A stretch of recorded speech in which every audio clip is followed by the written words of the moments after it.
Assalamualaikum, very good morning. Today I'll be talking about these books from my childhood past. These are the 4 books I read while growing up in primary school. These books are a bit different because these are interactive books. Before we have video games and all these things, we read books, and these books are the kind where you actually read one page and you have to choose the ending for the books. Okay, let's start with the first book, which is the Choose an Adventure book. I read this book when I was in standard 4, I think. Okay, basically it's a story where in the beginning you're given a scenario, and after each page there's an option. Okay, like for example this one, you go to the next page. Okay, story goes on and they'll give you a scenario where you choose. Okay, if you were to choose one option, you will go to another page, or the other one you go to the next page. So in this way you're able to control the story. So every turn of page that you make, every decision that you make determines the ending of the story. So this is as interactive as it gets, because at that time there was no RPG, there was no video game, so we had fun reading books.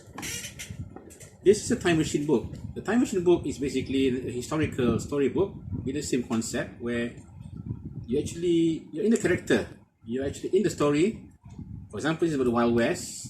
There are characters and there are stories about the Napoleon times, Civil War. And in this book, the same thing, you have options to choose. Okay?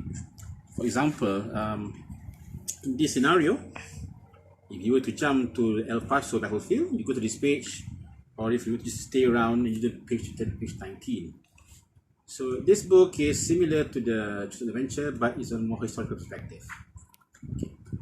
My favorite, this is called the Piccolo Mystery Solvers. Okay.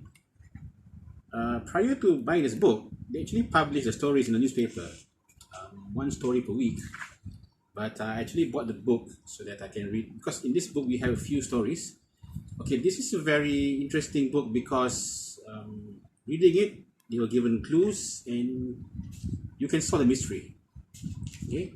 So as you read the story, there'll be pictures, there'll be stories where you figure out, for example, in this case it's about the lilies, who stole the lilies. Okay.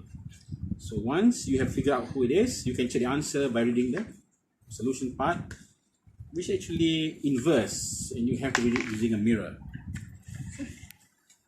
So these are the kind of books that I grew up with. These books are fun to read. These books are very, very interesting because you actually get to determine the fate of your adventure. And normally you buy one book, you share with your friends, and that's how we had fun back in the 80s. Thank you, till next time.